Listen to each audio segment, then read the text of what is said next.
الرحمن الرحیم والصلاة والسلام علی رسول کریم اما بعد. ناظرین کرام السلام علیکم ورحمۃ اللہ وبرکاتہ. زکوٰۃ سے متعلق چند ضروری مسائل سماعت فرمائیں.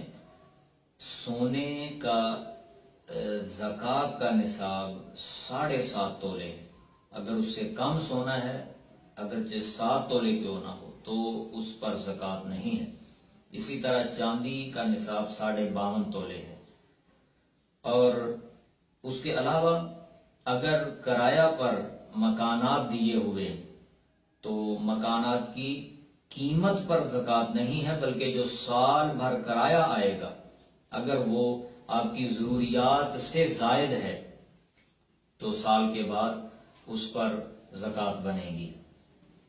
اسی طرح زکوٰۃ کی رقم اگر آپ کسی اپنے مستحق رشتہ دار کو دینا چاہیں اور آپ کو ایسا لگتا ہے کہ اگر اسے زکوٰۃ کہہ کر دوں گا تو یہ نہیں لے گا، تو آپ بغیر بتائے بھی اسے زکوٰۃ دے سکتے ہیں. قرضہ میں دی گئی رقم پر زکوٰۃ اس وقت لازم ہے جب وہ رقم پوری مل جائے آپ کو واپس، یا اس کا 5واں حصہ کم از کم آپ کو مل جائے. اسی طرح زکوٰۃ اعلانیہ دینا بہتر ہے اگر ریاکاری کا خدشہ نہ ہو. اگر ریاکاری کا ڈر ہو تو پھر خفیہ دینا بہتر ہے. دکان اور فیکٹریوں کے زکوٰۃ کے مسئلے مختلف ہیں. دکان کا مسئلہ یہ ہے کہ دکان چاہے کپڑے کی ہو چاہے تھوک پرچون وغیرہ کی ہو تو اس میں جو مال ہے وہ مال تجارت ہے.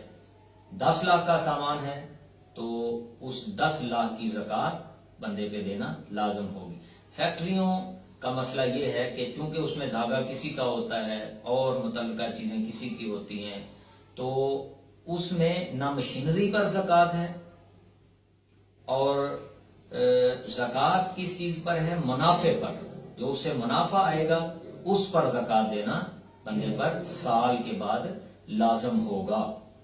اور کیش کی صورت میں اگر بندے کے پاس تقریباً 36-37 ہزار روپیہ 35 سے 40 کے درمیان بنتا ہے تو اتنا پیسہ ہو اور اس نے کسی کا قرض نہ دینا ہو تو اسے چاہیے کہ وہ زکوٰۃ اس میں سے ادا کرے.